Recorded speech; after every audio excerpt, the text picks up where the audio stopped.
Alright, so we're going to be doing another comic review, and this kind of is a sequel to a comic I read I did a review on about 2 days ago, and that is Darth Vader Dark Droids. Now, the reason why I picked up Star Wars Dark Droids was because this comic ties in with the event, and I've said multiple times that I'm not really reading a lot of the Marvel Star Wars books outside of Darth Vader. That's really only it. Because, well, I don't have that much money, and the Vader books have usually been the better of the Star Wars comics. I know, like, I did want to get into Star Wars Bounty Hunters, but I heard it's mid at best. And the main Star Wars books are so full of lore, it's so intimidating. Like, the main Star Wars comics, especially like Charles Soule, are so goddamn full of like, it's so overpacked, you'd miss something. Yeah. So, I was just kind of like, well, I'll just stick with Vader. That's self-contained. And for the most part, yeah, that's one of the reasons why I like the Vader books, is because the Darth Vader books are really self-contained outside of a few events. And as I suspected, the event is better. This tie-in is better than the main event.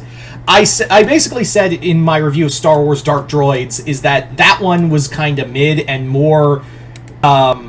while it had some cool ideas and some excellent body horror, it really did feel like the story didn't really have... Like, it just kind of felt like it was missing something. And also, the Vader... Like, it really shows, this book especially shows that Greg Pak did not give a fuck about that event.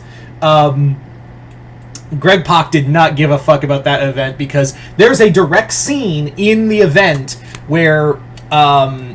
the Scourge virus, which I'll for those who didn't read or watch my review of Star Wars Dark Droids, basically this entity called the Scourge is infecting its consciousness into droids across the galaxy and is trying to make its way into organic beings, which it calls the meat.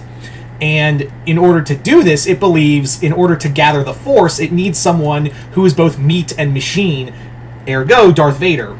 So they actually after possessing C-3PO, they base a bunch of droids go to attack Vader and try to infect him. Well, Vader manages to escape, and they're like, well, fuck, that didn't happen. This doesn't even reference that. This does not reference that at all, because at the moment, Pak is in the middle of doing this whole thing about Vader, taking the fight to the Emperor and using droids to help him. Like, basically reprogramming droids to help him. And that's what I like about when writers do that with Vader, is that they remember, oh yeah, Anakin's actually really good with droids and how to reprogram them, so how about we fucking use that more? I like when writers remember that, and Pak has been really good at that, especially like showcasing Vader's like ingenuity, because a lot of people, I think, take Vader as just more of a big brute, when really Vader is really intelligent. The perfect example of this was Pak's second volume of the storyline, Into the Fire, where Vader had to, like, depend on only his wits and his lightsaber, after the Emperor basically dumped him on Mustafar. And, yeah.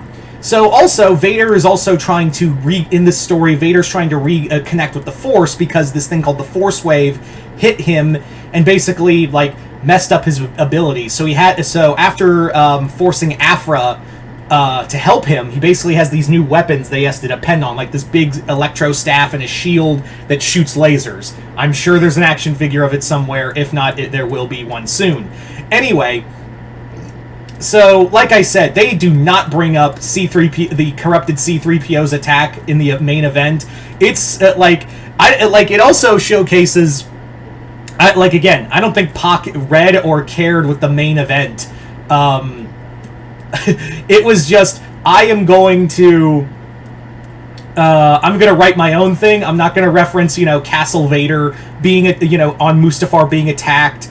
Stuff. They don't even mention it at all. And the Scourge in here is actually written more like, has a personality where it's like, I'm hungry. In the main event, it's like, the Scourge is basically, this consciousness is like, I'm hungry and I need to feed. Here it's just like, I'm just evil and I want to take over the galaxy, and you need me. So yeah, therein lies the different connection, or lack thereof, I should say. I do like that we're getting more of Vader trying to use his ingenuity to combat the Emperor, and there's a great moment in here where Palpatine is just like, the more people hate, because he basically enacts like a protocol that decimates a whole sector of Coruscant that's overrun with scourge droids, and there's this moment where he's talking to Vader, and he's just like, the more people the more people hate me, the stronger I become. Everyone, right? I like that. I like everyone's been managing to get the Emperor right in that regard. So, yeah. It's a interesting book, but it's also kind of building to this thing called the the Schism Imperial, which is, we just did a schism within the Empire in the Crimson Reign trilogy, in the Crimson Dawn trilogy with Charles Soule's events, and now we're gonna do that, which is probably the end, because I think I've heard rumors that the Vader comic's gonna end at Volume 50, so now we're just gonna have to like speed run through an entire another Imperial Civil War, which I think Pac has really been setting the groundwork for, and then I guess he just is like, fuck, now I gotta do this other event. I'm not saying Pac and Soule hate each other. I'm not trying to insinuate that at all. I apologize if I have. But, it just feels like Pac just had to, was being the dutiful writer, and, was just doing the bare minimum to tie in while he's telling his own story. Which, again, is kind of the case with all tie-in books, where it's just like marching orders from the top, so now we have to do this event in order to appease our masters and keep a job. I don't blame them for that. All in all, this is, the tie-in does a lot better of the main comic.